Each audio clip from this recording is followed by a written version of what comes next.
we were at 7 acres with 2 high tunnels. We have very sandy soil, and we do a lot of cover cropping to help kind of build up the soil. And I'm going to talk about how I make decisions about fertility. I did use a lot of fertilizer. I mean, not too much, but a lot. But not for all my crops. So, also interrupt me with any questions at any point, please. So again, I have super sandy soil, which means that soil really isn't holding on to anything, including some of that fertilizer that I'm putting down. I mean, it will just go right down. And water, and any nutrients that are there are not really available to me. So I spent a lot of time cover cropping to build up that soil and build up the soil organic matter, and saw a difference over the years. Cover cropping is a whole other topic, so I won't really go there.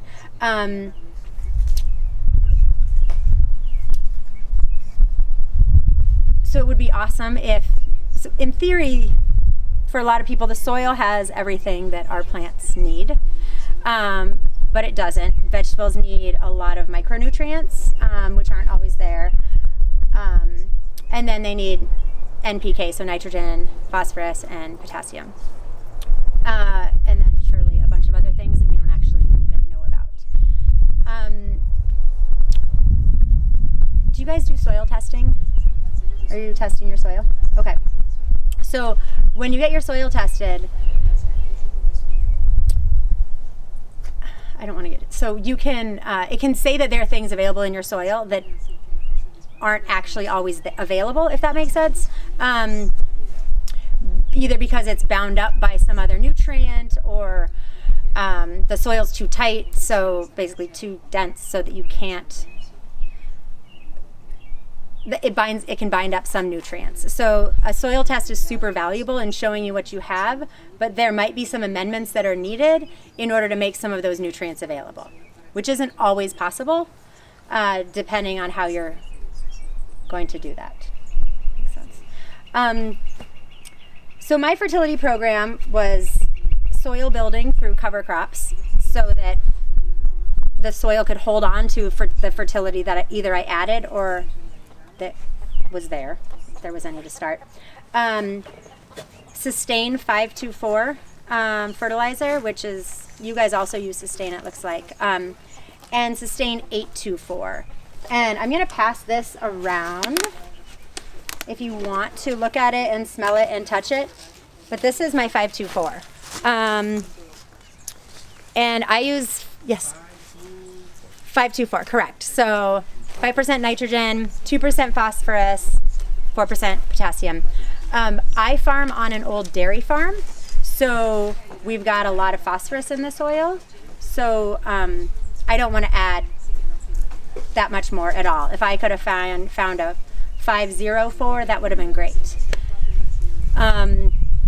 But the 464, that's why I didn't choose the 464, because there's always a lot of phosphorus, already a lot of phosphorus there. So, and then there's one other thing that I use for fertility, which is fish emulsion, which it looks like you guys have some over there. And every single transplant before it got put in the field gets fished, is what I called it. So, and I just did that with a watering can and watered those flats and then took them out to the field. And I found that really helped with transplant shock. Yes. Oh, did you? Yep, foliar feed, correct. And that really helped with transplant shock. It just kind of gave them the little edge that they needed.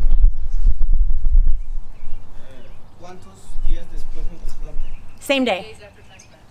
Oh no, before transplant. Yeah, because it's easier to water this than to water that.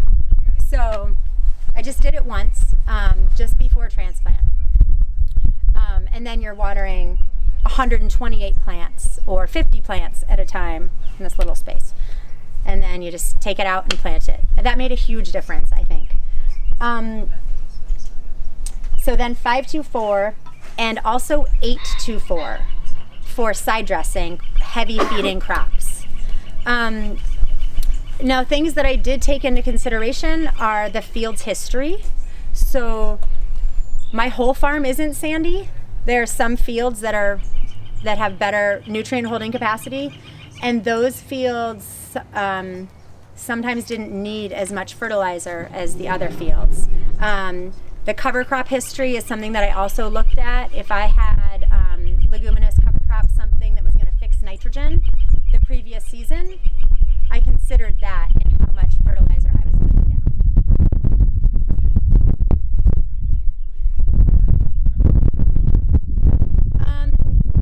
So soil tests and also getting to know the land. So if you have an opportunity to grow on the same land for a few years, you know what you've done there. Or here, even if you're not growing on the exact same plot, you know what was done because somebody here can tell you. But again, if you have a leguminous cover crop, something that's going to fix nitrogen, you can consider that as part of what your plants are going to get the next season. Does that make sense? Yes? Yes, Molly? Can you explain for us what side dressing is? Yes. So side dressing also, I think some people call it top dressing as well. I learned it as side dressing. But that's adding additional fertilizer or fertility once the crop has already been somewhat established. So I side dressed all my brassicas. So that means before I planted, I would put down 524 at transplant, like the day before. And then I'd plant right into that. And then when the plants got to a certain size, and I did that just by looking, I can't actually tell you how to know that. But I would add additional the 824 because those brassicas are really heavy feeders. They need a lot of feeding. So, but I didn't side dress many crops. If I was growing corn, which I did sometimes, I would side dress corn because that needs a lot of nitrogen. All of the brassicas I side dressed with the 824, celery and celeriac. And that's it. I'm sure there are people that are using, that are side dressing other crops, but it's probably also going to depend on what they started with. I do know some people who plant out with no fertilizer at all, and then they side dress later, basically. And you can so I had a plan for every crop. Before I even planted out, I knew what I was going to do for every crop, regardless of how they looked in the field. I know some growers who wait for something to look bad and then add fertility, but all you're doing at that point is you're already behind, and so then there's catch up to do if you're going to add that in once something's already suffering. You've already lost a little bit of time.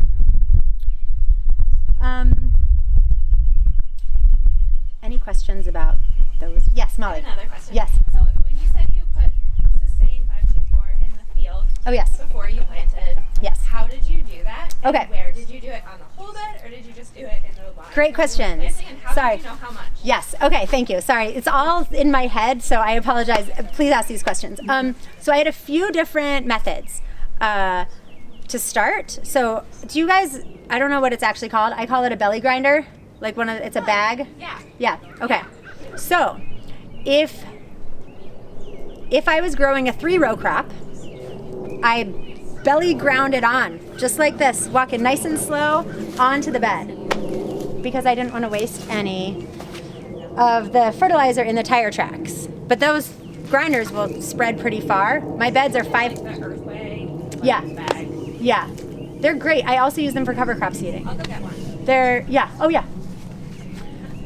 So those I would just kind of, there's this, yes, I'll show that. The other way that I did early on was a 5-gallon bucket and a yogurt container. If I was doing, so my crops were either 1-row, 2-row, or 3-row in a bed. And so if it was 2-row crops, I would just have my 5-gallon bucket and scoop and walk along like this at the right pace, which it was a lot of trial and error to get the right amount. And then after a couple years, I knew how fast to walk. Yes.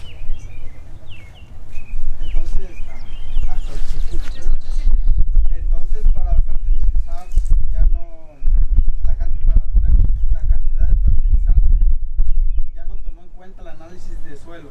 So you were considering the soil test when you decided how much fertilizer to plant? I was, and so the easy answer is no, because I didn't test for nitrogen, because when you test for nitrogen, the way that the nitrogen cycle works is that you can't get good information in a soil test if nitrogen is in the soil. And I was only considering nitrogen in my use of fertilizer. That I should say that there are a lot of things to consider, but I'm not a scientist, and a lot of, to be honest, over my head. So I chose to focus on something that I could handle, basically.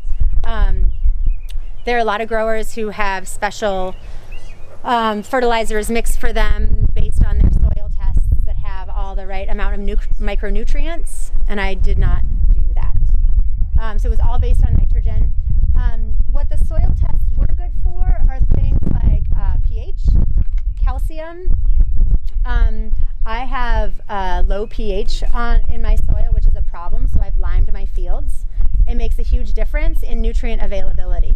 So when I was talking earlier about nutrients being bound up, like your soil test might say that you have high zinc, and that's a bad example, but high something that's not available to your plants because your pH is off. So that's what I found useful with the soil tests. I also found the first farmer that I worked for, he told me that when you do your soil tests, use the same company every year so that you have, because there are a bunch of different tests that people use, and so your results will look different with different companies. So use the same company every year and test at the same time of year every year, because the soil, what's happening in the soil is different in April than it is in July. There's just so much more microbial activity in the soil that your results are going to look different. Yes? How often do you put fertilizer for, how often do you put fertilizer for each crop throughout the whole season? So for most crops, just once, when I plant. Oh, okay. And that's it. But for the heavy feeding crops, the brassicas, the corn, celery, and celeriac, I add extra partway through the season to kind of give them. You don't do like 14 days, or like every 14 days? No. Or a week, No, and so here's the reason. I was going to talk about the difference between conventional fertilizers and organically approved fertilizers. Is that something that, okay. So if you've ever heard somebody talking about burning a plant with fertilizer, That's my okay, next question. those are fertilizers used in conventional agricultural systems that are made out of, urea. They're high nitrogen, and they are quick release.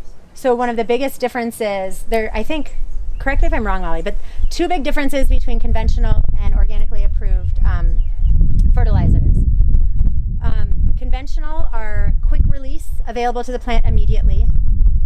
Approved for use in an organic system are slow release, so they're sharing their nutrients over a longer period of time. And the other one is where the other difference is that conventional fertilizers are petroleum-based, and most organic fertilizers are coming from yes.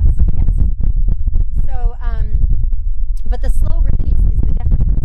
So the conventional fertilizers are designed to give like a really big boost, and that's how you can burn a plant. I have never seen a plant burned with an organically approved fertilizer ever.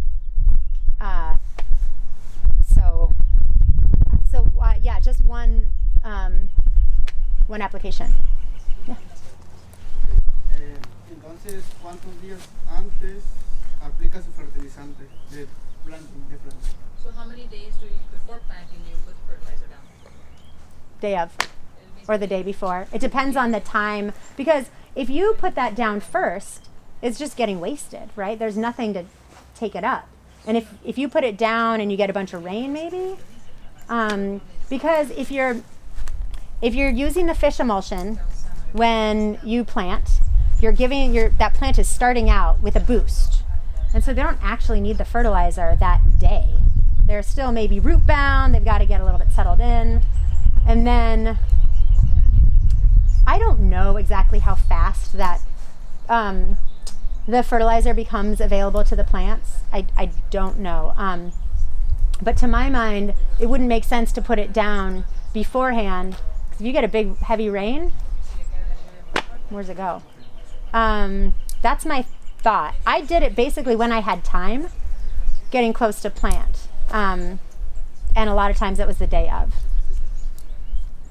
Yes? I was going to talk about the, I did conventional farming before, and I didn't, the fertilizer, I did 4600. Oh my. 1919. Uh-huh. So I know how they look like. You know, they come in color in white, brown. Oh, wow. So yeah, and the best is to sustain the organic stuff. Mm-hmm. So I use both type of a fertilizer, and I still prefer the organic over the sustain. So I think that's my input on the fertilizer. Yeah, I think that that's helpful, and I think that it's I feel like you have more control with the slow release with the organically approved fertilizers. I've never used a conventional fertilizer. I just know, so I sell plant starts as well at the market, and people are constantly asking me what they can put down in their garden that won't burn their plants. And I think so many people are used to that concern. But fertilizer approved for use in an organic system shouldn't do that. And then you do it once. You can do it more, but it's expensive. And so you may as well use it where it's going to count, if that makes sense. This is the belly grinder. Have you guys used this yet? Okay. So these are amazing, and they're super inexpensive. But there's this. That thing doesn't. It's missing. Oh, so is mine. You just have to hold it open. Yeah. I don't think mine ever had the thing, or if it did, it fell out the first day. Right. So this, you open this, and that's basically how open. There's a hole in the bottom. We can pass this around, right? So everybody. So there's a hole in the bottom. So that's basically, there's a couple ways to create your rate, right? Your fertilizing rate or your seeding rate with this. So you open this to a certain level. You turn this at the speed at which you turn this decides how far the seed or the fertilizer goes. The wind is also a factor. And then the pace at which you walk. Now, I do everything by eyeball. So unfortunately I don't have actual numbers to tell you. But you just kind of like, and then you tip it down a little bit if you just want to do one bed. So you could do, I've done before, so if you use it into farming, a friend of mine built me a drop fertilizer spreader, meaning I drove it down behind my tractor and it dropped the fertilizer for me exactly where I wanted it. It was very fancy. It was made out of an old grain drill that I found on the farm. And what we did to test out how fast to drive and how far to open these chutes was we laid down some greenhouse plastic and drove it over and then collected all the fertilizer and weighed it. So we could figure out how much fertility we were getting in that bed. Because so that 524 is percent by weight. So should I get into all the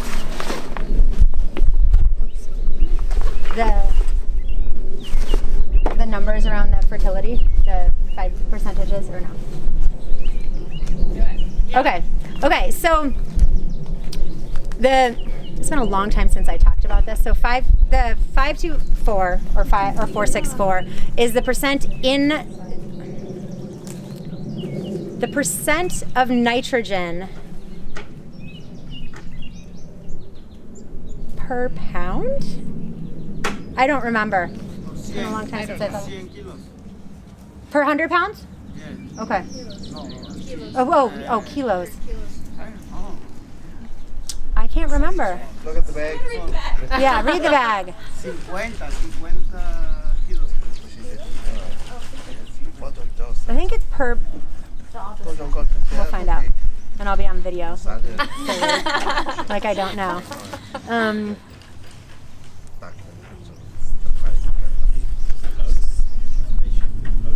I can't believe I didn't bring all that stuff. So with that belly grinder, or with walking along with a bucket, a 5-gallon bucket, and a yogurt container, you can set up a mini bed, and figure out your pace and figure out how to do that with a little bit of plastic on the ground. You could do a 10-foot, or probably 20 feet is a good amount to actually get a fine sample of how much. So if you walk along like this for 25 feet with your belly grinder, and then scoop it all up, weigh it, then you can multiply that out to a full bed. Does it say? I think I understand what it is. Okay. I think that what it is I might be totally off base, but in this bag that's 50 pounds, 4% of it is nitrogen. So crops require certain pounds of nitrogen per acre. So 4% of the 50 pounds. So 2 pounds of that is, there's 2 pounds of actual nitrogen in that bag. Yeah. And then there's 3 pounds of actual phosphorus in that bag, and 2 pounds of actual potassium per bag. So if you were planting an acre of broccoli and you knew that your broccoli needs 10 pounds of nitrogen per acre in order to grow well, you know that since there's 2 pounds of nitrogen in this bag, you'd have to add 5 bags per acre. Does that make sense? Yes.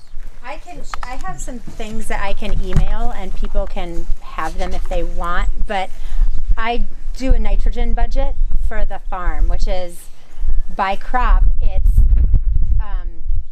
the crop's nitrogen needs, and then I do it's a lot of spreadsheet and math stuff that is not for everybody, but it works for me. But that's taking in the consideration of the 5% in the 524. Yes. Does that mean that is your nitrogen budget how you decide how much fertilizer to buy? Yes. So you figure How out much- how much nitrogen all of your crops need. Yes. And then you buy that much fertilizer. Yes. And then, but that's where I'm also considering what cover crops were in there the previous year, because with nitrogen fixing legumes, you can credit yourself. You can credit your nitrogen budget the following year for a certain amount of what, in theory, those legumes left you in the soil for nitrogen. Yes. If you put cover crop legume in there, do you know the number, or do you still do a soil test to figure out how much is left? I have a chart that I got out of a book that tells me, in theory, how many pounds of nitrogen per acre I can assume that I have from that cover crop. And a lot of that has to do with what kind of stand it was. Was it a really great, healthy stand? You can also dig up the roots and look at the nodules on the roots of the legumes and see you're looking at their color and their size and all these other things. But none of this I do as an exact science, because it's farming, and that's really hard to do it as an exact science. But yeah, no, I use a chart. As I said, I've never used soil tests for telling me anything about nitrogen, because it's just really hard to test for. So if you were working with soil that just naturally had a higher nitrogen content, you'd need less fertilizer then? In theory, yes, but I don't know if you would know that. unless you came from a dairy farm, like where you know that there were cows pooping all over that ground, or chickens. Chicken has, their manure is really hot, which means it's super high in nitrogen. So one year we took a field out, or a couple years, out of vegetable production and had our chickens, our layers, or our broilers, on this ground. And the next spring, I planted my spring brassicas there, and I didn't have any nitrogen at all, because according to a book that I read, a Joel Salatin book, there was going to be way more nitrogen in there than my plants could handle. So, but again, that was an experiment. That was a great crop, brassicas. But I think that I was taught not to bother testing for nitrogen. But I'm sure that there are people who do it. I just think that from what I understand, the nitrogen cycle is such that it's hard to really know what's there. Like, just, it's in the air, it's in the soil, it's in the water, it moves around. So to actually get a good reading is really hard. And I think it's a more expensive part of the test, but I've never tested for it. Do you have another question? Yeah. No. No. Comentario. Bueno, Okay. Lo que mencionaba del nitrógeno, realmente es muy difícil calcular porque, como menciona, tenemos muchos aspectos de tomar. What you mentioned about the nitrogen is really true, but it's really hard to calculate it because there's so many aspects to consider. Y como que debemos de tomar hasta la materia orgánica que hay en el suelo, cultivo anteriormente. We need to consider organic matter, the previous crop. Y entonces sí es un poco complicado. Yeah, that's exactly it. And I will say that that's one reason that the sustain or an organic fertilizer is so nice, because it is slower release. So it's hard to do. I've never done any damage to anything. It is. I mean, it's expensive, but I think, like, I've never farmed without it. Because it's kind of it's not insurance. There's no such thing. Like, there are no guarantees, but if it's how you're going to make your living, I feel it's worth the additional investment to make sure that to make sure that you have what you need, even though there are no guarantees. Does that make sense? Okay. Any other questions for now? Did I answer all of your questions, Molly, or did I get sidetracked? I think I walked away from the part where you were going to say how you did it, if you were only planting 2 rows per bed or 1. Oh, yeah. So I was with a 5-gallon bucket and a yogurt container. Yeah. And I talked about putting down a tarp or some piece of plastic for like 25 feet to get your pace, and figure out the rate that you wanted, and then weighing that. It's a lot of math. So then you're figuring out how many fractions of an acre a bed is, basically. And then doing that math to figure out how much fertilizer you would want to put down. And I will email, I have all these equations and everything. I can email that to you and you can share it. But if you're doing, if in your bed you're planting only 1 row, do you spread it just where you're going to be planting, or do you spread it across the field? Yeah, so for 1 row crops, I do it just in the row with my 5-gallon bucket. And if I'm doing 3 row crops, that's where I use the belly grinder. Because walking down for 3 rows, walking down for any of it is annoying. But it doesn't actually take that long, and you get really fast at it. Especially, if there's a storm coming and you have to finish your planting, you get really fast. So when you're calculating, follow-up. Yeah. So when you're calculating, so say you're growing cucumbers and you have 1 row per bed.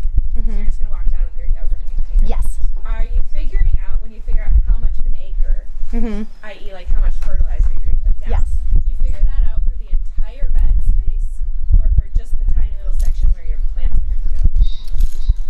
Oh, that's a fine question. for the entire bed space, because otherwise it would be too much math. Okay, great. So you're just like, a bed always gets 5 pounds of, a bed of cucumbers always gets 5 pounds of fertilizer. I'm just putting that 5 pounds in a tiny area. Yes, exactly, because otherwise it would be, it's already a lot, so it would be too much for me at least. Cool. Yeah, and so to be fair, if you think too hard about it, then I'm taking these 3 rows of carrots and giving them less than they should get. But the reality is, that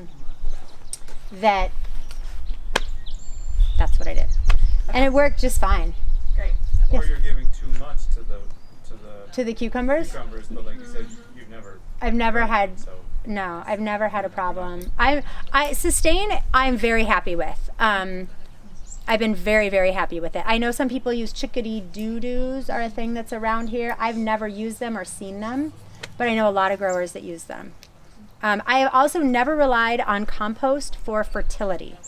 That's a big, so I think of compost, I don't use any compost either. I don't have a good source for it, so I used cover crops for soil building, but I think of compost as soil building and a soil amendment, whereas I never counted on it for fertility, because I didn't know what was, you have to know, if you're gonna count on it for nitrogen, for example, you have to know how much nitrogen is in it. And I know you can test for that and do things like that. I just never got into that. Yes, May? Do you have any other method to go up fertilizer onto your bed beside the belly grinder? The belly grinder and the bucket. Well, then a friend of mine made me a piece of equipment out of an old grape room. We set it up so that it had like a lever on it. So I could be sitting on the tractor and I could open these chutes. And it was set up for 1 row, 2 row, or 3 row. And then it was made out of like plumbing pieces. It wasn't fancy. But I had a plug that I could put on. So if I was doing 2 row crops, I would plug the middle hole and then just drive down. It was rad. But that's the other way that I did it. But I mean, I didn't have that when I was doing 7 acres of vegetables. I did 7 acres of vegetables by hand. And you get really fast. Can we use the herb seeder to do that? I think that they have a side dressing attachment for those. I've never used those for that, but I don't see why not. Because then you could, because I used an earthway to mark my rows. And so you could just walk down, you could be marking your rows and dropping your fertilizer at the same time, which sounds great. But I'm sure that that's possible. Everything is possible. You just have to figure out how to make it happen. I used to do a pickled cucumber with the farmer, and I see them use the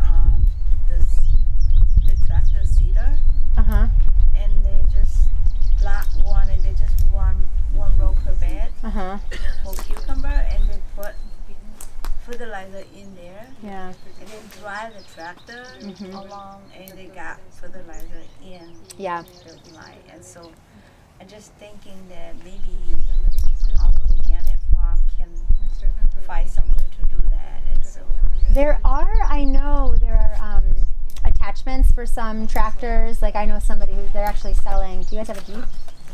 No. Okay, because somebody's selling a drop spreader for a G right now. We have a spreader attachment for a plastic mulch layer. Oh. So it'll drop it. Oh I yeah. don't know if we'll be able to figure out how to do it without laying mulch, but it will go under the mulch. Okay. Yeah. So that's another way. Yeah. I will say, like, it's time, but everything is time, and so it's kind of like how do you weigh it out? And I weigh it out to make the time for it, and I'm glad I did, especially on sand, but even on some of the heavier ground, it made sense for me. Other questions? Yes. Hi. How much sand do you have in your soil? A lot. You were at my farm. Yes. A lot of sand. Some of it is like a beach. I mean, you felt around where the cover crops were in the back. Yeah, it's pure beach. So a lot of sand. Where's your farm? In Princeton, so it's just about an hour north of Minneapolis. Yeah, it's on the Anoka Sand Plains. Everybody around there has sand. But I learned to grow on sand. I worked at a farm in Connecticut that had sand. And I was taught you can always add water, but you can't take it away. It's not always true, but I can always get into my fields before everybody else. How long have you amended your land to be good for have the fertility, good for farming? How many years you improved the soil?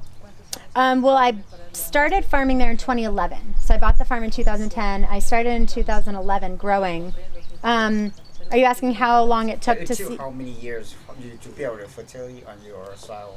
Forever. You never stop. That's the thing, is that back to that thing of it would be nice if the soil had everything our plants need.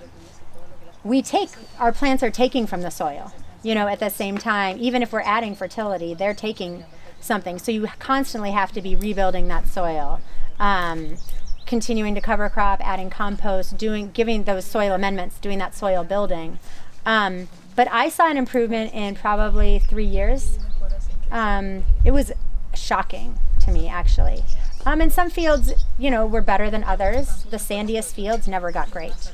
But the kind of the middle ground for me, it was really exciting, actually, to see it. What improvement do you see?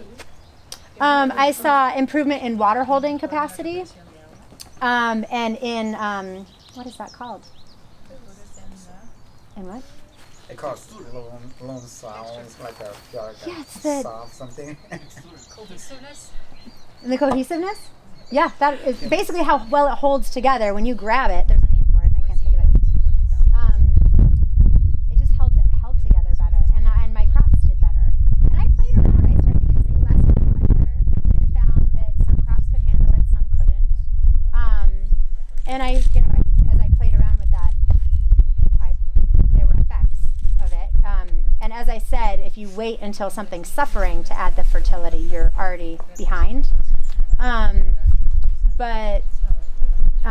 Yeah, it took about 3 years to see a difference. And it was, again, a lot of what I do is by feel, and, you get to know some land, and then you can kind of see the differences over time. Did you change the rate of application over time as you felt sand got better? For some crops, but not for... So then the question of, one other thing Laura asked me to talk about is how to decide what to fertilize. So a short day crop, radishes, I'm not fertilizing that because they're gone in 21 days. It's just a huge waste of money. Especially because that's a fairly high value crop, I feel, because it's so short and you just harvest it and it's gone and you can put something else in there. Now, if you were going to put something else in there, you might want to add some fertility because you've already taken, so you have to think about how much you're taking versus how much you're giving. Do you assess the rate of release? No, I'm not that scientific. I don't know. I was just wondering, if you apply something on the ground and it's slow release, what does that mean? Is it going to be a year? It's going to be there over a year, 2 years, 2 months? I'm sure that the Sustain company has something on their website about that. I'll tell you what I figured. I figured that was there for that crop, and that's it. Again, because I didn't want to shoot myself in the foot. I'd rather have too much than not enough, again, without going overboard. So yeah, I figured it's for that crop.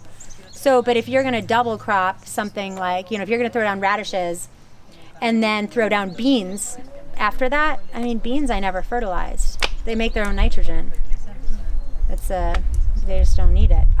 Broccoli, expensive to grow, takes up a lot of space, in the ground for a super long time, weed management, and then you get one head out of this huge thing that took so much work, fertilize it. Because otherwise you've done all that work for nothing and you get this puny little head and you're super sad. So all the brassicas, again, because they're in the ground for so long, it takes so much management, and I don't think you get enough for them. Fertilize them. Yes? Are you changing your rate of fertilizer based on what's in here? Yes.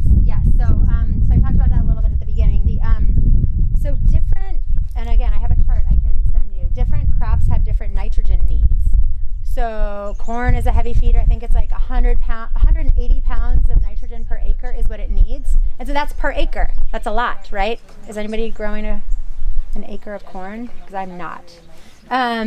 So then you do your math and you're like, what I did is I figured out how many acres one of my beds was.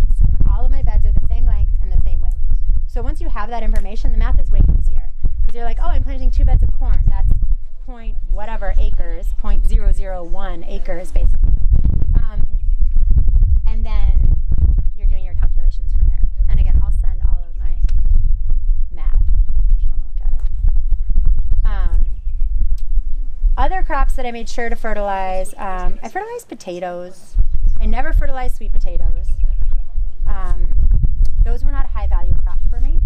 And I always felt like they could just always grow. That's not the case for everybody. So I never fertilized those. And I didn't fertilize short day crops. I never fertilized lettuces, even though they actually are a heavier feeder. They need 120 or 130 pounds of N per acre.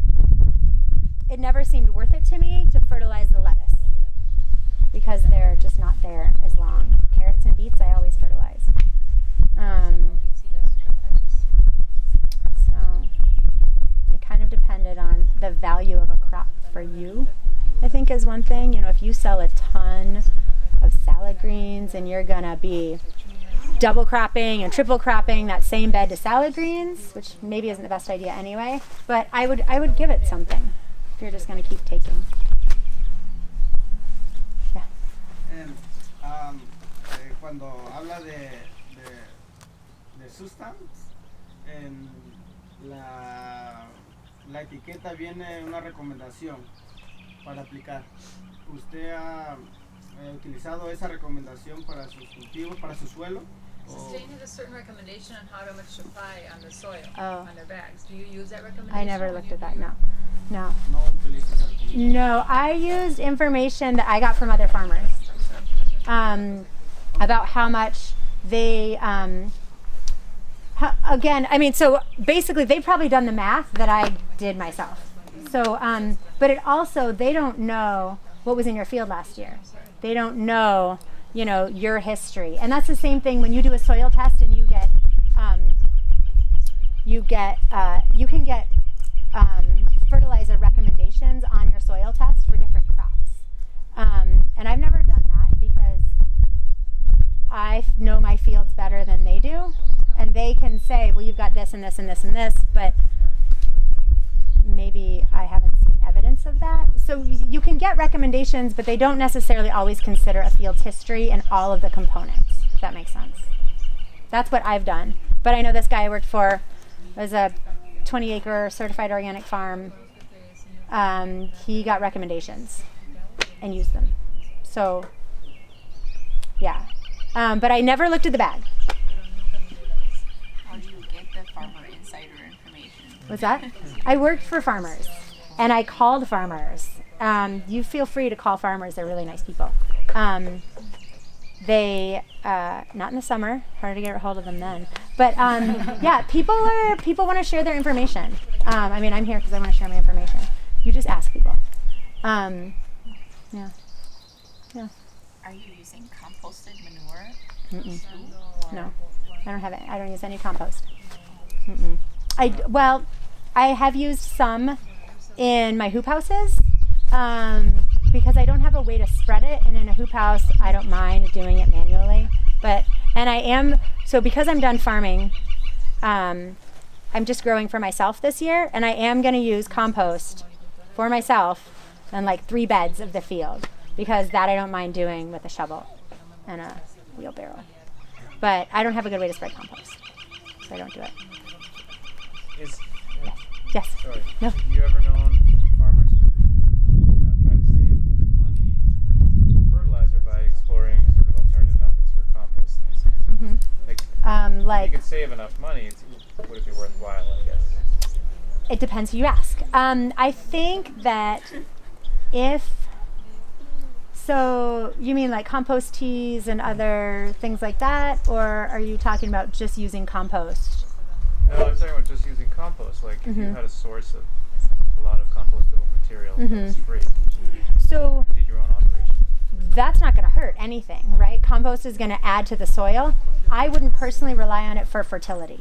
Unless, I mean, again, you can get it tested and you can find out exactly what's in it, but compost is ever changing. It's going to be different in July. Your test results are going to be different in July than in April, just like your soil tests. And I am not familiar with using compost for fertility. There are people who do it, but you don't know what you're getting. Like, you don't know what's there. But it's great for the soil. Like, it builds and builds and builds. And there are people who don't use fertilizer and who don't do a nitrogen budget. And that's fine. I think it depends. So I set out to make a living doing this, and I was like, I'm not taking any chances. And I had worked on farms, 2 very different farms that both used fertilizer. And very, very different farms with totally different soil, different philosophies, very different situations. And they both use fertilizer because they're like, this is how I'm making my living, and I'm going to put so much work into this. And you don't know what's in the soil. Like, you know, it's soil science is still a mysterious thing. So, but I know there are people not using fertilizer and just using a lot of compost. So it's just, then you just don't know. You don't know what you have. Whereas with fertilizer, I know that I'm putting down 5% nitrogen. Or there's 5% of that bag is nitrogen. As we know. Yes. Do you use fertile irrigation? No. Just because I don't have any experience with it. I never worked for anybody who did it. And from what I hear, things get clogged. And my thought is, why do I need something else to like fix in July? This is a one and done. You put it down and you're done. I'm just going to interrupt and say we're at like 6:45, so Molly's going to start at about pretty soon. So, okay. Yes, quick. Yeah. Well, I just wondered if you put down anything else, like a blood meal or bone meal. No, I don't. I'm counting on the nitrogen in that bag that somebody already put together for me. But that's like calcium building. So you don't use anything for calcium. No, there's enough calcium in my 524 that I'm okay with. If I had different soil, I might use something else, or I might add additional calcium. But based on my soil tests, so the calcium is something that I did look at in the soil test, because that's one that's interacting with pH, and things can get bound up if you don't have enough calcium. So, but I felt like the amount of calcium in Sustain was enough for me. So, and you can see on their label, they list the percentages of all the micronutrients. No, I've never added anything else. Also, because there's more to do. Which the chickens? So chicken poop is super high in nitrogen. Most animal poop has nitrogen in it. I think all of it does, right? Chicken's the hottest, the most nitrogen, and then goes down in gradation. Horses don't have a ton. I don't know about sheep, but Do you have a lot of it? yeah. Well, I had 400 birds over the course of the season, so it was a lot. How much did that help cover? How much land or? I think it was, I don't remember. Okay. I don't remember. That was like 4 years ago. My brain doesn't go back that far. You said you had them on a certain amount of land for the whole year? Well, I had two batches. Yeah, over the course of a full season, with cover crops down for them to eat, reseeding of those cover crops. There was a rest in between, and moving that house at some times twice a day when they were really big. A lot of work. Not worth it. What about like other minerals, trace minerals, maybe like calcium or something? Nothing else. No, just what's in that bag of Sustain. I know that it's there's so many things that can be done, and I just had to draw my line somewhere. And for me, that was easy. And I had worked for growers for whom it had worked. So no, just that. And I'm not trying to oversimplify fertility. Like there's a lot to it and it's complicated, and there are a million ways to achieve one goal, which is the thing about farming. And I chose this way, and it was totally worth it for me. Yes, Mom.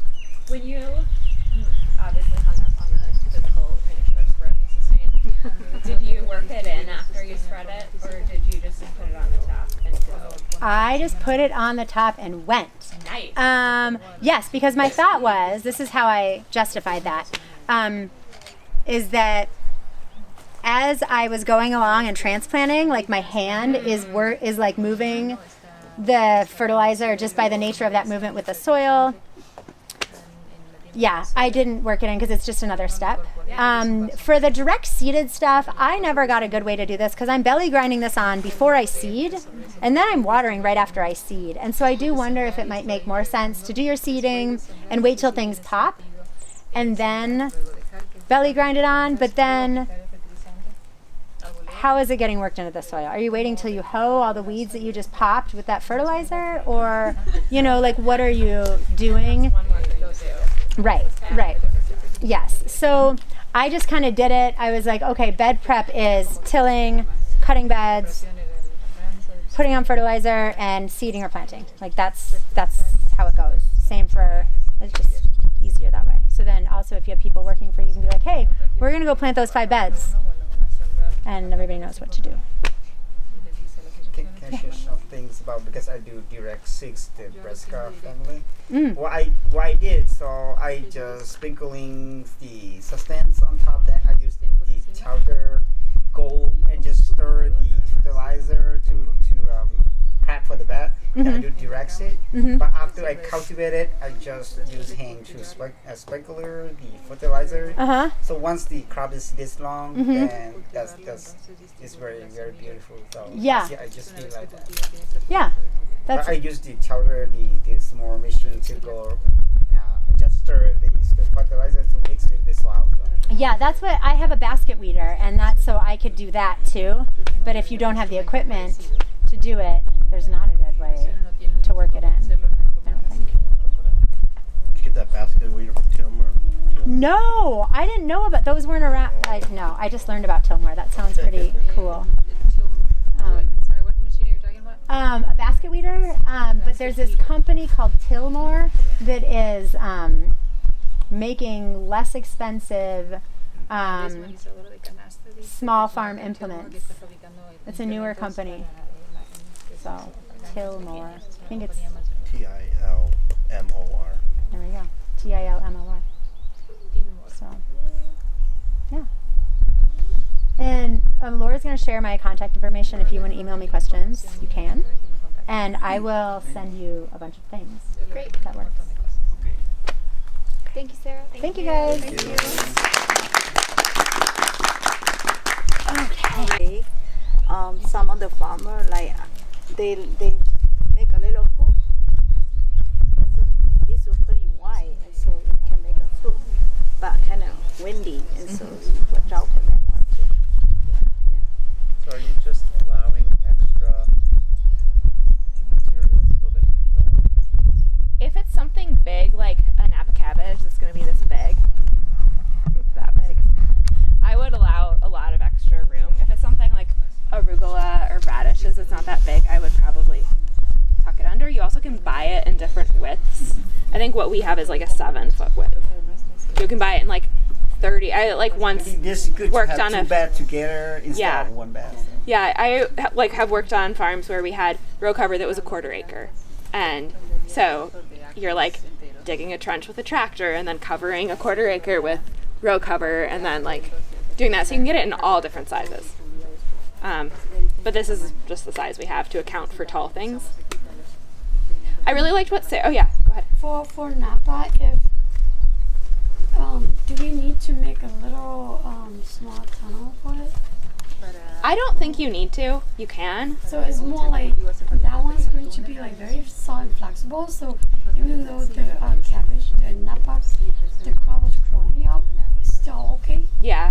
Okay. Last year do you want to talk about that? We did it last year, and we just made sure there was a lot of space, and they grew fine. And we actually didn't even. Well, I don't know if this is take off the row cover. We just let it, because the fleas were so bad. I don't know if we should do that, but we didn't really, after we put it on, we didn't need a lot, because we didn't want to keep taking it off. So I don't know if that you're supposed to do that. I mean, your Napa was amazing, Yeah, so we didn't take off the row you did cover great. much. So there's no weed in there? No, not much. But there was a lot of weeds. I'm just curious, like, because usually what I see is they usually have a small on it. We didn't do that. We just made sure there was a lot of space. So that means there's still have weed on it? Or no? Very little damage. I think So once it's covered, are you using drip irrigation to water it so you don't have to uncover it? The water goes through. The rain does. Finley, did you have a question? yeah. What do you guys put to hold it down? You guys put rock, soil. That was like the trench that you dig on either side is soil that then Soil gets on it? flipped. Okay. Yeah. So you dig like just like a little trench and then you flip the soil. You guys don't use those like The pins. pins that I tried those and the flea beetles went straight under it oh, okay. because it didn't like totally seal it off. Yeah. So I don't recommend that anymore. I really liked what Sarah said at the end about how she thinks about her, like, about planting as like a series of many steps. So it's not just the putting the plants in the ground, it's the making the bed, it's the laying the fertilizer, it's the transplanting or the direct seeding, and it's the row cover afterwards. And so I really encourage you to think about each time you plant as all of those steps together. And it's like making straight rows for your plants to go in. It's all of those things. There's, as she was saying, there's so much to do and there's so many choices you could make. And if you're just like, oh, I'm going to do 3 of those and I'll come back and do the next one tomorrow, like 9 times out of 10, like I've never done that next thing. Like, and you'll be able to look at my little staff plot this year and see that like that's what happens when you do 3 out of the 4 things. That like it's really hard to come back and pick up if you stop partway through. So I just like really encourage you to see the planting as like that whole picture. That also could include like watering in the transplants and like things like that. So we have in terms of fertility, we have Sustain, which Sarah talked a lot about. So we have Sustain 464, which is available for purchase from Big River Farms. And we also have Sustain 824, which we asked farmers if they wanted to order earlier in the year. So we don't have that available for purchase, but you can go out and buy it from Sustain or from other places. So I have Sustain 824 for the shared plots, so you don't need to worry about that. And I have it for my plot, or like for the Big River Farms, but otherwise I think all the other farmers were likely communicated with. And then we also have Sustain 464, that is, if you decide you need some more fertility, that's available for sale. Yes, Sophia? How much does a bag of Sustain run? What are some sources that you can get it locally? Or? So it's produced locally. It's produced in Cannon Falls, in part from the litter from the Ferndale Turkey Farm. And so you can buy it from them. You also can buy it from like BFG Warehouse Supply, and the Good Acre might still have some available.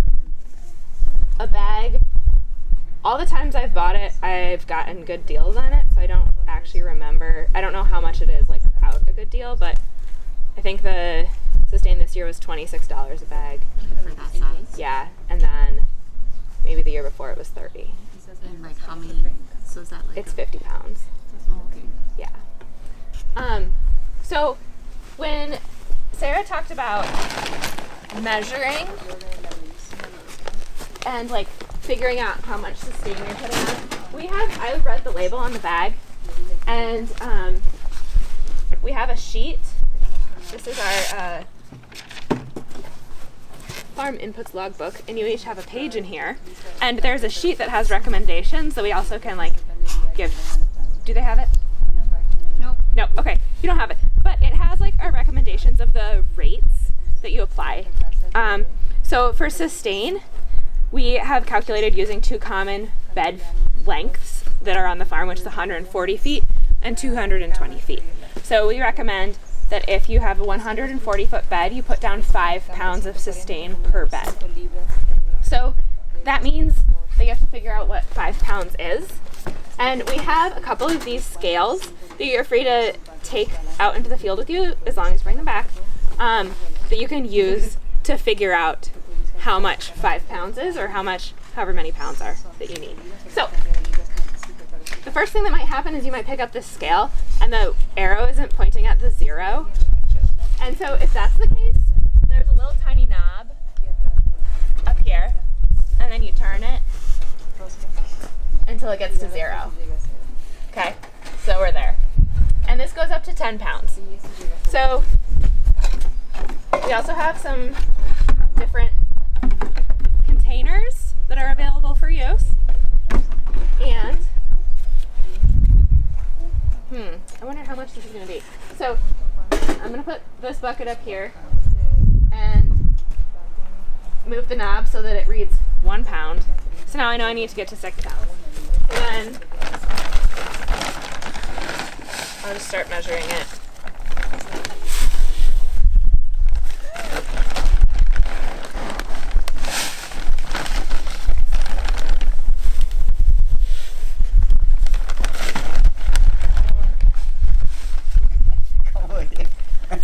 Does it smell bad?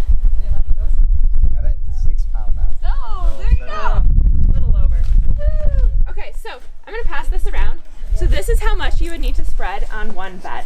Whether you're dribbling it into 1 row or 2 rows, or you're using the belly grinder, which I really like the name of. So I'm going to pass this around, and you can take a look at how much it is. 140. That's not very much. No.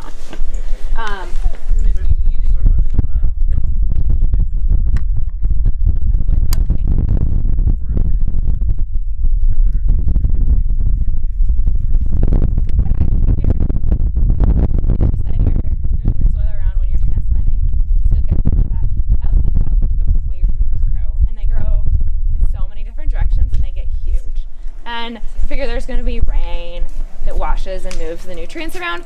So I think it would be best to we have ways to mark your beds so you know where your lines are going to be. So I would mark your beds first, and then you could put it right where you know you're going to be planting. But I also think that if you're off by a little bit, the plant's going to get it. It'll move around. So I wouldn't be overly concerned about that. I think this will be a thing where you're going to get good at it, because you'll have to do it a bunch of times and you'll get fast, and time is a bit of a important thing with that. So if you have severe nitrogen deficiencies, would you double the amount of sustain, or why are you adding the 5 pounds per 140 foot bed? They have charts that tell you how much for certain crops you should add per acre or per 1,000 square feet, and I read those charts and kind of did an average of the many different crops. So are you assuming there's no nitrogen, and so you're fertilizing according to those guidelines? I actually don't know what their assumptions are that they made in order to give those recommendations. I would assume that in any soil there is some nitrogen, but if you know that you have very little nitrogen, then I would add more. Yeah. So I missed the very beginning. So she was saying, you were saying just mark off where you're going to plant your plants, and then just pour, or? So she said that if she plants in each bed, you know how you can generally have 1, 2, or 3 rows. She said that if she plants with 3 rows, if she's going to have 3 rows, she uses that little red thing. It's like a seed spinner, and that's what she calls the belly grinder, and she does that thing for the whole bed, and she tries not to get it in the tire tracks. But if she does 1 or 2 rows, she takes the same amount of fertilizer and spreads it directly onto the rows that she's planting. with like I think she just did it a yogurt container. Yeah. Last year we were like making holes. No, I apologize for that.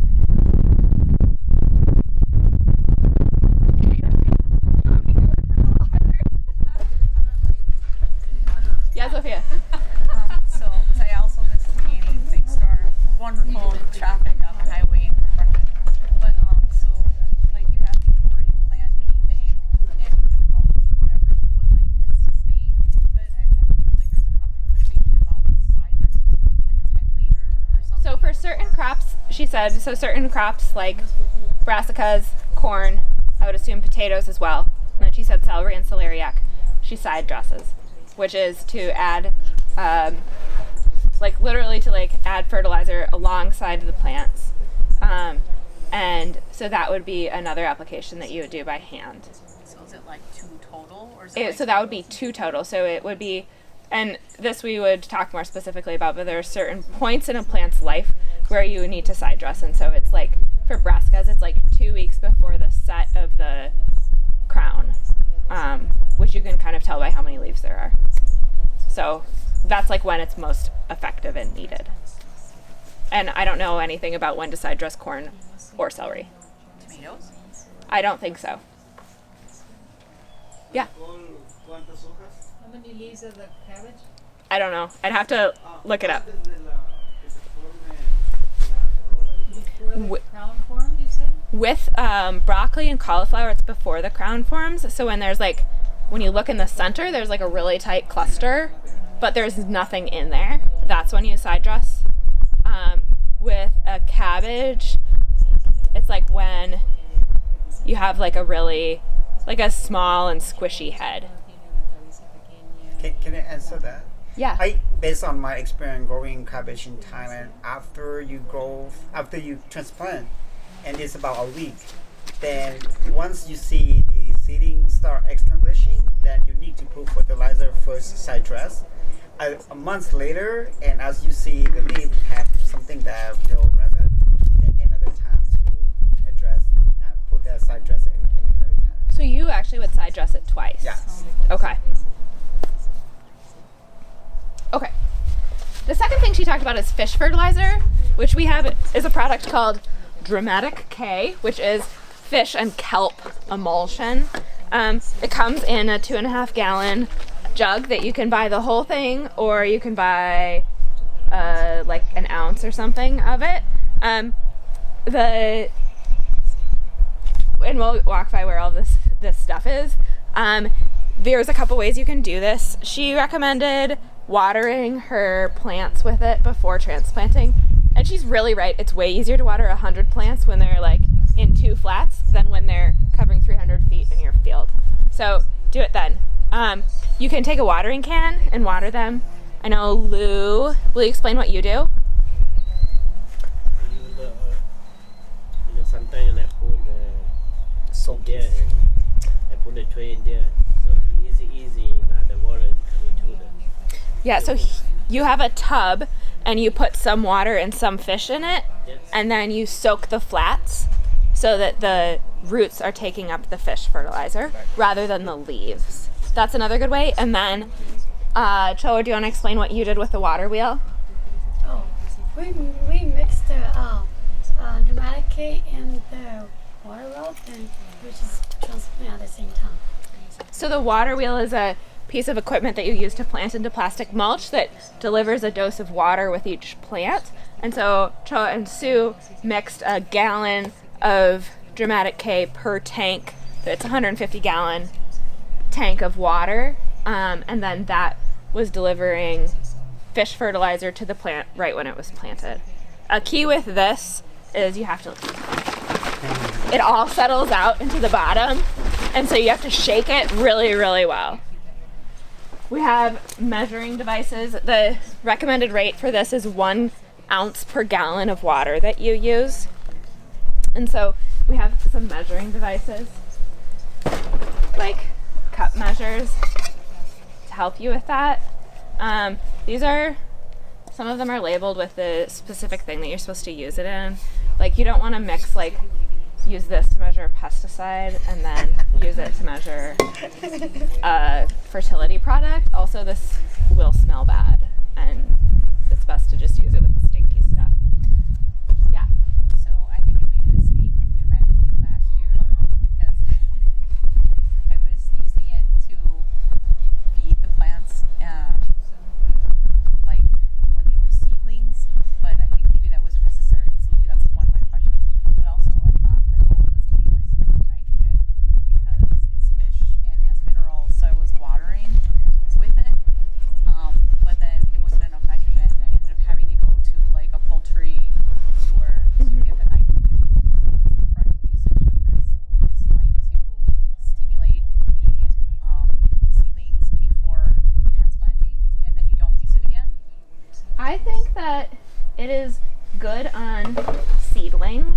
I think it's a very readily available source of nutrients. This has the numbers. This is a 2-5-1, so has 2 parts of potassium, 2 parts of nitrogen, 5 of phosphorus, and 1 of potassium. So it's like not as strongly nitrogen based as like the 824 is for sustain. I just think it's a lot of work to spread this onto plants that are in the field, like if you don't have like a really good piece of equipment. So I would rely, I think it's way easier to spread 5 pounds of sustain in a bed than it is to like evenly coat every plant surface with this. So it's like more for transplant health. Yeah. And then not necessarily like.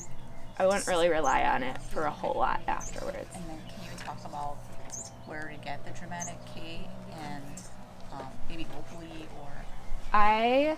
From locally, you can get it from BFG Greenhouse Supply. I ordered this from Greenhouse Mega Store online. People have also, like Lou, you use like Neptune's Harvest, I think. For your fish, use a brand called that one doesn't have the minerals. Neptune's Harvest? Yes. Yeah. Okay, so you use something else. You can buy it like on Amazon. I use SF fish liquid. Yeah, yeah. There's a bunch of different brands and they have different things in them. But if you buy one container, they also charge shipping. I think it's better just buy local. They come in and just go pick that instead of shipping. Yeah. And again, if you are interested in using things other than this and you are farming here, absolutely everything you put on the ground needs to be run by us. I was just talking to Kristen earlier. She was going to put cardboard on. Even if you're doing something like that, we need to know about it because we have to ask to get it approved by our organic inspector. So anything you use that's not soil or water, ask us before you use it. Please, I know it's a hassle, but like way less of a hassle than the alternative. Did you have a question? Este producto no lo han aplicado de forma drench en el cuello de la planta después de trasplante. Either like a drain or a drench on the root of on the stem of the plant after transplant? Yes. ¿Han tenido algún quemadura de plantas? Has it burnt the plant ever? It has not. No. Okay. Yeah. What's the time check for it? Yeah, this is going long. We're at 7:18. I was thinking maybe we should do. You finished your part and then maybe do the backpack thing at the end, so that we're not moving back and forth. Yeah. I also think the backpack is less important because we'll mostly be doing it with people. Yeah. Okay. So even if we skip the backpack, it's okay. Yeah. Okay. So another method of pest control that we like to use, unfortunately, is hand picking, which is literally removing the bug from the plant with your fingers. May is an expert at this with potatoes, and what she does is she takes a bucket, like a tub, like one of those Tupperware totes that I failed to bring, like that are shaped like this, and you like bend the potato into the tub, and then you go, and then they like go into the tub, and then it's disgusting. So what's in the tub? Water? So the like if there are, You can also do this with things more effectively, like tomato hornworms that are like not very common. Oh, I'm sorry, I can't even think about it. But they're like this long and they've got like a horn sticking out of their head and they're disgusting. But you can, but you can like pick those off like really easily. Big things, like they're super easy to pick off. Japanese beetles, you also can like pick off. An effective way to like kill them, because you don't want to just like pick them up and put them on the ground. You have to like get rid of them, and so you can put them into like a bowl of soapy water, and that like permeates their skin really easily, and then they're dead. Or you could feed the tomato hornworms to the chickens because they're big and juicy, and chickens love that. Or you can put everything in a Ziploc bag and let it like overheat in the sun. It's just, there's lots of ways to kill these things, but for certain crops like potato bugs are like hand picking is like one of your only alternatives, so that stinks, but it's an option. And I'm gonna add a little bit in there. A potato beetle is when you see it, the first mother crawling. And if you have time, you walk through the potato, and so you look at it, you pick it out and put it into a water bottle, and sell it out. Or when the potato still little like this, about this much leaf, you flip over and you see the egg, yellow egg is underneath the leaf, and you pick it up, put it into the jar, and that reduce some of the larvae. I call larvae. Who's growing potatoes here? Yeah. Are you? You are? You and me? I learned some things. We can talk about them. But I learned from, this segues nicely into the next thing, which is like what to do if like hand picking and row cover and like crossing your fingers doesn't work.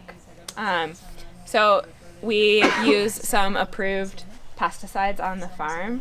What I learned from David Van Ackhout, who grows a lot of potatoes and is like the grower specialist at the Good Acre, about potatoes is what he said is he hills them well, and then he waits until the first set of potato beetles is like the bigger red fat, like bigger and redder and fatter, and then he does one round of entrust, and that he said has always taken care of them. So he like waits a little bit before he sprays. Anyways. And entrust is it organic? We are going to talk about it right now. Okay. Before you do any handling of pesticides, we have some personal protection equipment. These are all organically approved, but that does not mean they're safe. They're highly toxic, they're bad for you, and they're bad for bugs. What it means is that the pesticides come from things like chrysanthemums, or like they're a different kind of bacteria, but they're still toxic. And so don't think that you're safe just because they're organic. So anytime you're applying a pesticide, you need to be wearing an apron,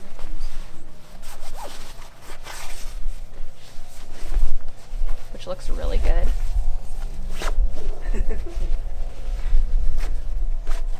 You need to have long sleeves on, long pants, and shoes that cover your toes, which you should already have because it's a rule of the farm. You also need to be wearing gloves.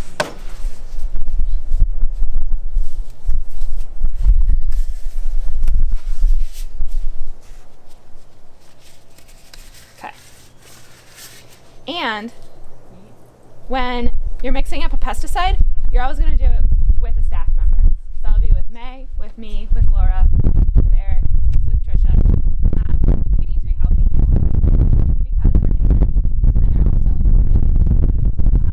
so this is entrust, which is like it's in a family of chemicals called spinosads, and I don't actually remember what it comes from, but this bottle was $475. Goodness. Okay. So it's like it's really expensive. So like we just like we just want to make sure we're monitoring like what's going on with it. So this is Entrust. It is a Oh my goodness, yeah, it's real expensive. it's like more than gold. Yes. It's tore up. We're not actually gonna mix it up. Oh yeah, we'll do that over. Oh, there, we've got it. We have this thing. Well, maybe I should. Okay, I'm just gonna talk about what this is. We mix this up. The way we apply these is with a backpack sprayer, which is like it's a backpack full of water and this, and then you like pump it, and then it has a hose, and you like spray it on your plant. And it's really important that you get, with anything that you're spraying, that you get full coverage. So that means like over the leaves, underneath the leaves, and on the side, and you apply to the point where it's about to start dripping off. But not like, if it's dripping off, you're wasting it. But if you're not, you want to cover it, so you make sure that you're getting the right amount. This in our thingy, this is a binder. We have recommendations of like what kind of pests and what products to use. So Entrust is something that we use for, we use this on brassicas a lot for flea beetles if they get out of control.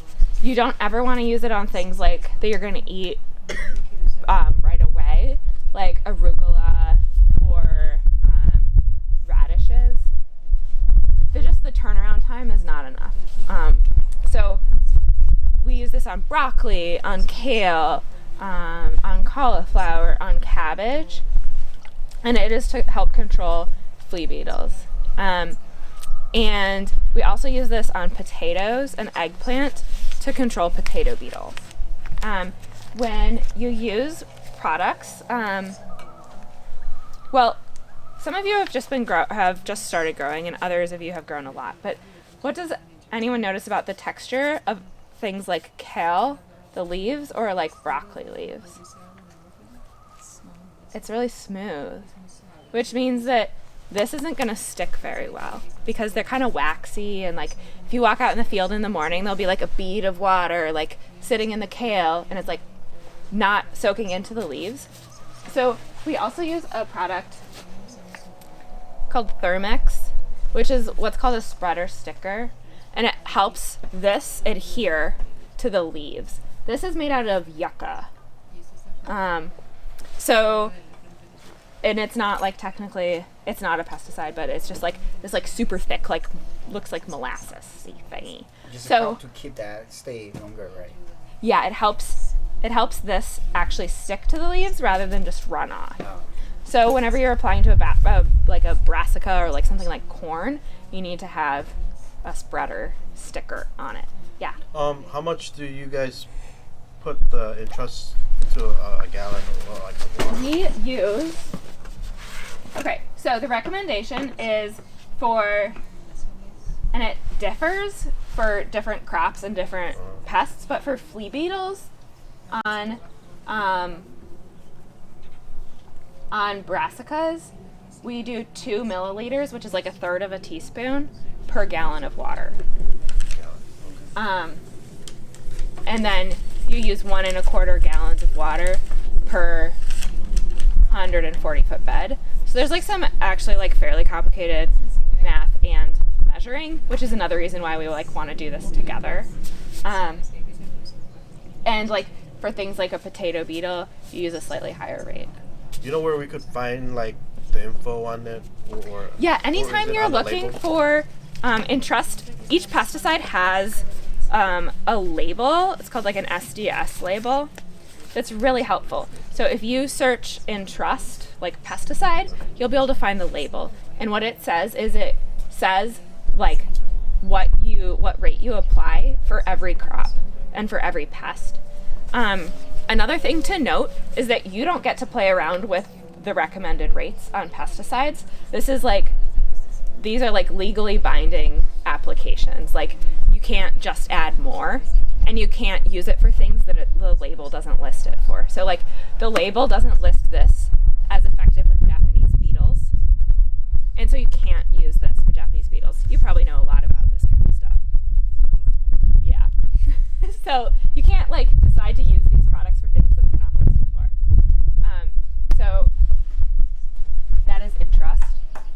you use very little amount. We've had this bottle for 3 years, and like we're down to here. Yeah. How much of the yucca? I think it's a quarter teaspoon per gallon of water. And there's no need to memorize any of this. It's all in this sheet. Do you need to wear masks covering eyes? Like a respirator? I mean, or just something, like if you're spraying it, do you not want it to be in your Probably. We have a respirator in there, and we also have some masks. I think that would be a good idea. If you're covering your hand, I would think like your skin is so absorptive that you don't want it on your face skin if you don't want it on your hand skin. Yeah. Yeah. Great. We're going to wear masks, too. And eyes. Sunglasses. Eyes. Yeah. Cover the eyes. Okay, so you're going to cover your eyes and your face. I'll make sure all of that stuff is in there. Yeah. At the farm that I worked at, there was like kind of like a polytech suit or something that you could wear, and then depending on, we had like a person who did the pesticides, but like depending on what pesticide it was, they had different rated masks particles or like vapor. Yeah, they usually have all.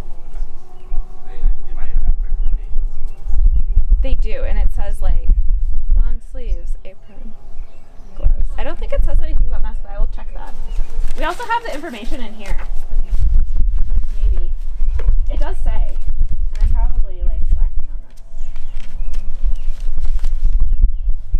Okay, it says coveralls, chemical resistant gloves made of any waterproof material, and shoes plus socks.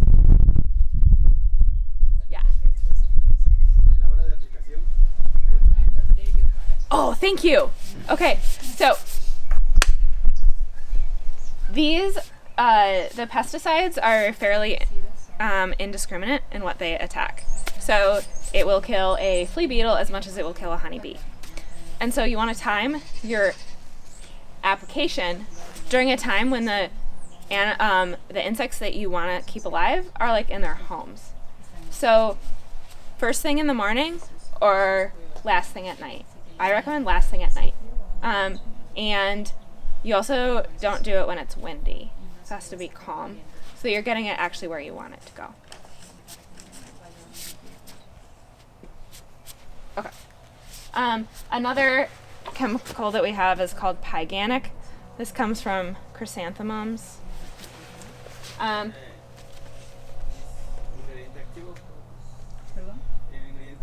Which is ingredient active? Pyrethrin. And then this one is used for a lot for cucumber beetles. You also can use it for flea beetles and Japanese beetles. And again, we'll mix it up together. It has this cool measuring thing where you can measure it up top. And the rate for this is like, it's very different. So the other one was like 1/3 of a teaspoon for a gallon of water. This one is 15 milliliters, which is more. Is that expensive? That is also expensive. This is like, I think this is $150. So like for these ones, once you apply them, with the yucca, like so how long, is it just one time or how often do you have to do it? Is it like BT where every time it rains you have to think about doing it again? So there are also regulations for this. So Sophia is asking about like how often you can apply it.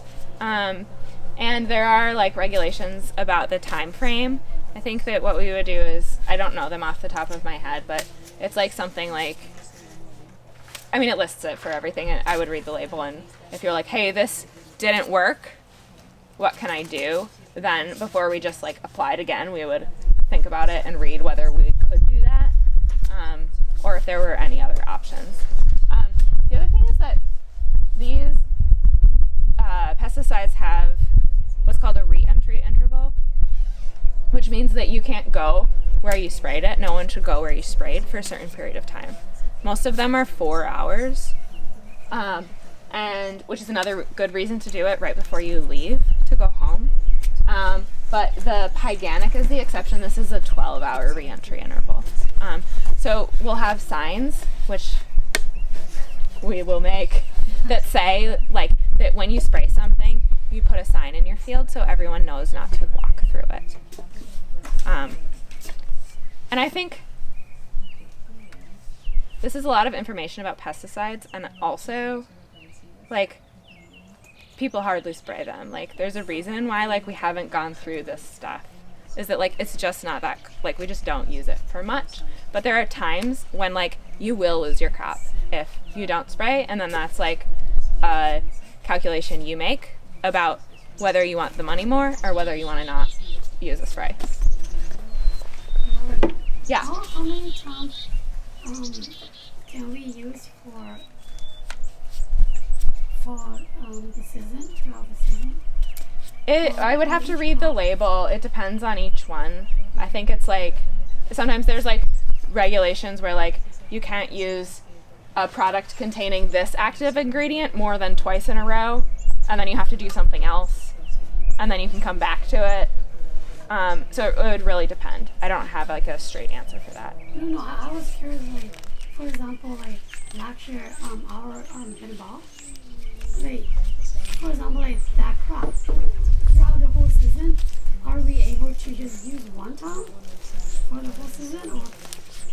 I think the hope is that if you, because you had potato beetles on your bitter ball, I think the hope is that if you got it early, if you like caught the bugs early, that you would only have to use it once. But if it's like, if you don't get them fast enough, you might just be out of luck.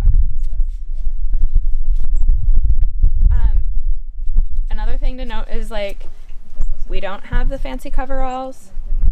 It's something I can consider getting, but like your clothes are going to have pesticides on them, and so don't go hug your kids after you spray.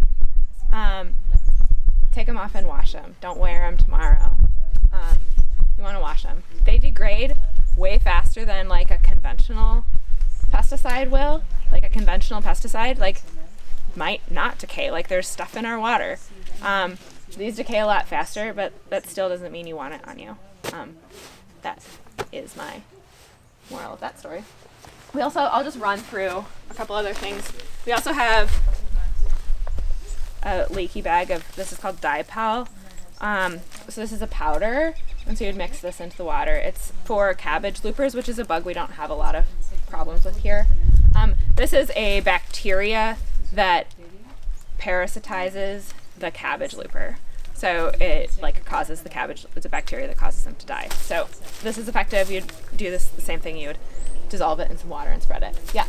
Is that one like, like why would you use that over BT? Or this is BT. It is BT. Oh, yes, okay. it is. Yeah. Yeah, this is just the, Dipal is just the brand name for okay. BT, which is the name of the bacteria. And then, is also pet control too, or disease control? I'm sorry? Or is it for pet control? Or? Yeah, it is for pest control. Yeah. It's those big white worms, or those big green worms that you get on like brassicas that eat big holes. Oh. And then they're the white moths. Okay. The other thing we have is Surround, which is clay. That's a clay powder. And this, I just learned some things about this, but you use this to as like a leaf coating on cucurbits, and people also often use it in orchards. And it's, what it does is it irritates like cucumber beetles, things like that. It's really irritating to them when they eat it and when they touch it. I just learned that this actually has a re-entry interval on it. And so I had in the past recommended that you put this on right before you transplant, but now I recommend that you like put this on the day before you transplant, and then you can transplant them in. What people oftentimes do, you can either mix this up in the backpack sprayer and spray it on.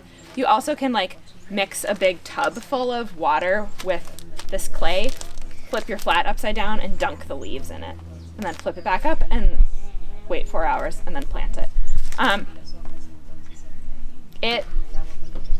I've not used this a ton, but it supposedly works pretty well, and is something that counts both as like, it is like a bit of a preventative measure as well, because the idea is that it's like repelling the beetles until the plant gets to a point where it's big enough and strong enough to be able to like deal with the attack. Yes? Does it work on squash bugs? I don't know. I would read the label on that one. Yeah, I know for they're a that pain. one, we used it in the orchard on the farm that I worked in. Mhm. It's like the micron size of like the clay particles. It's like you don't want to breathe them in either. So that was one that we definitely like use like a mask with, and then goggles to protect the eyes. So I think it's like sharp, and so it can irritate like the mucus linings and the lungs and the eyes and stuff. Again, cover it up. Okay, that is like pretty much what we have for pest control products and fertility products. Again, prevention is always better than taking care of it once you have an issue. Yeah. Do you ever have to like lime the soil or sulfur the soil? We haven't. In general, so what you're asking about is the addition of like certain, like lime, which would change the pH of the soil, and sulfur, which would be the addition of a micronutrient. In large part, we haven't done that because of it's like this giant material. Like our pH is fine, and things like that. When you get like a huge delivery of like a solid mineral, is like such a materials handling problem that you're trying to cover 40 acres with like basically by hand. So we haven't done that, and I hope not to. What's the pH of the soil here? It's like pretty much neutral. Okay. You all know how to take gloves off safely? Oh. Flip them, and then you don't touch the nasty things that are on the outside. And the white powder is the powder on the gloves. Okay. Can you use the backpacker for like any other thing that you're spraying on? What else like would you if you spray? want to make your own concoction of Depends on its consistency, whether or not it would be like making sure it's like approved, and B, like we don't want you to put anything through that's going to clog the nozzles, and so it kind of like depends on what's in it. But yeah, like theoretically, or you could buy your own backpack sprayer and run your own stuff through it. But it depends on like what it is. It's like soapy water or whatever. Yeah, you can do that. Yeah, yeah, like it will spread all kinds of things. Molly, can you choose me? Yes, please. Because you make your own. You don't want to mix it up with other things. I just didn't know. Yeah, I just want to share alternatively because I'm learning about effective microorganism or EM, and I developed the EM5, which get approved by our certifier, which will use the EM1 water, spirit, alcohol 40%, and the vinegar 5% mixed together, and you can use that. It's not to kill the bug, but it's to use as a pest repelling. And that's one thing I will this year. I will be more focused about using regularly, because last year I don't have that much time and I lose class too. But this year I will be more intensive using regularly. So hopefully that works, and we can move away from the chemicals. So. Yeah. What did you put that on last year? I use, but only 1 or 2 times. I don't have a good sprayer. Yeah. But this year I tried to buy a power backpack sprayer and will apply, because the method you have to do every 7 days. You have to use the application, but it used that substance to dilute with water. Same thing, but you don't have to worry about your mess because that is organic. So yeah, red molasses and EN1 spirit that you can drink, alcohol and vinegar that you cook from your kitchen, and just confine in 7 days, then it's ready to use. So I can share the recipe with you guys too. So. It's cheaper than the $500 bucket. Sure is. Because spirit is only $15 and red molasses is $10. And I think the ingredient is cheaper than chemical. But you have to be apply every 7 days regularly. Because that is not killing. It's just to use to string your plants. It's a preventative measure. The what? Preventative. Yeah, that's right. Yeah. So again, I encourage you to to explore other things if you're interested in that, but also remember to you did a great job last year of being hey, I want to do this. Is it okay? It takes time to get approved. So you have to use certain type of spirit from certain brand because they don't want us to use the GMO branding, something like that. Okay. So, but it's on outside. Yeah, it's get approved on our league, so we can use. So, anytime you add anything, like when you put sustain in your fields, or when you spray a pesticide, you need to write it down in our input record log for organic certification. You each have a page. We're on Waku's page right now. So you go to that, and it says the date, what you applied, how much you used, what field, what crop. For a pesticide, if you, it asks what preventative measure you took, because you can technically only use these pesticides after you've done preventative work. So then to write down the preventative measure and then like the reason why you used it. So it could be like flea beetles, or it could be fertility, or it could be like microorganisms on the leaves. So everything needs to get filled out. And if you are using fish fertilizer or sustain, you should feel absolutely free to use them on your own. If you're using anything else, please come talk to us because we store them in weird places and we want to make sure they get mixed up safely. Are May and Jake also? Yes. They can do it too. And Jake. Yep. So May and Jake are often here and Molly's here on weekends too in the summer. But if you can't find someone or if it's an evening, those people, any staff person. Yeah. If you decide, if you're like, oh, I have to spray, it's like really the best, instead of being like, I need to spray right now, just like give someone a heads up so we know that we're here and we can help you out.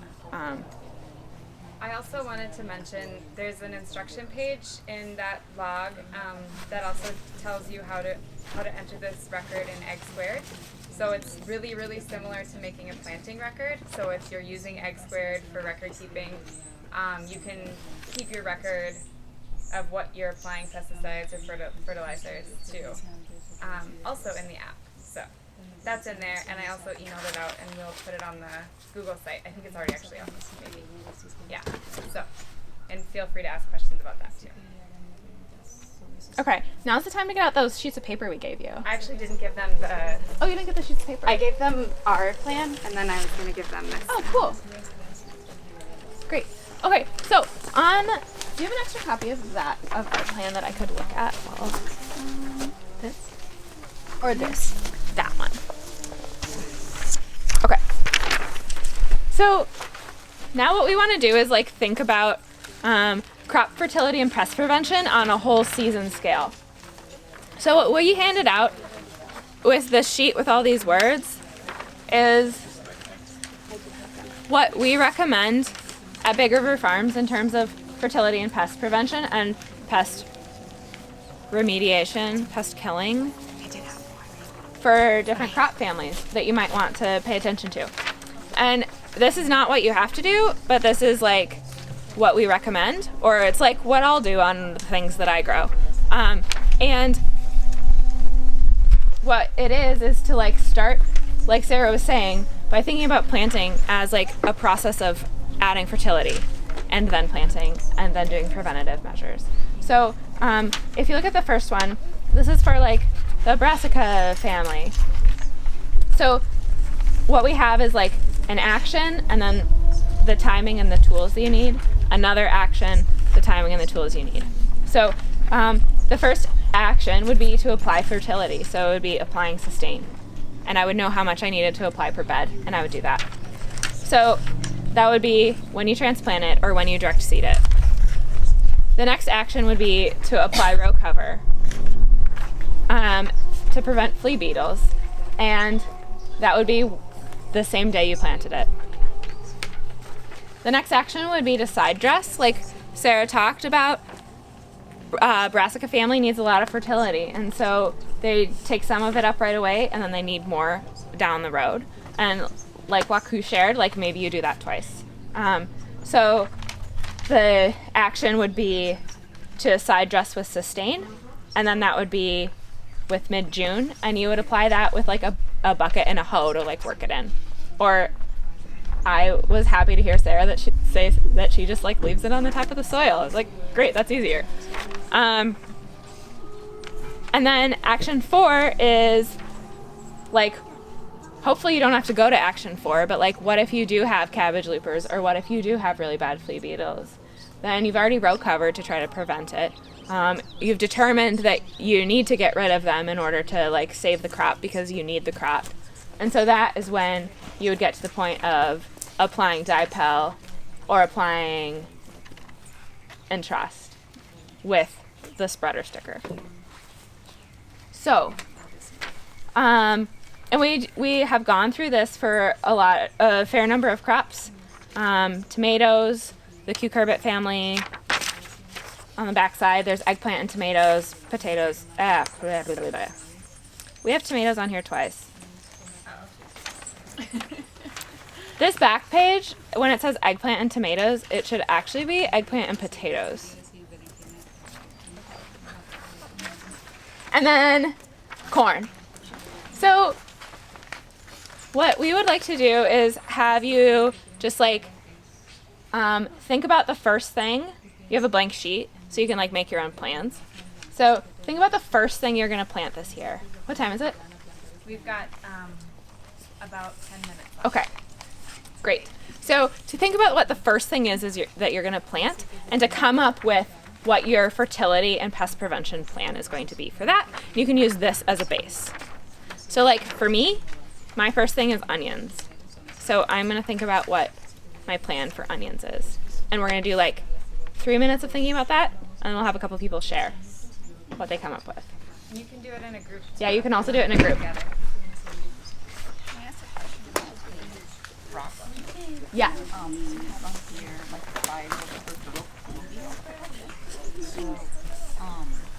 Is that so? Is the food production more for like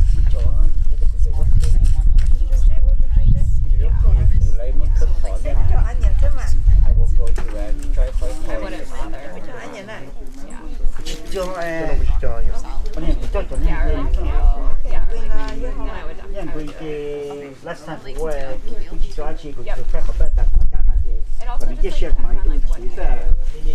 What your scale is, like if you're growing like an order acre of broccoli, or if you're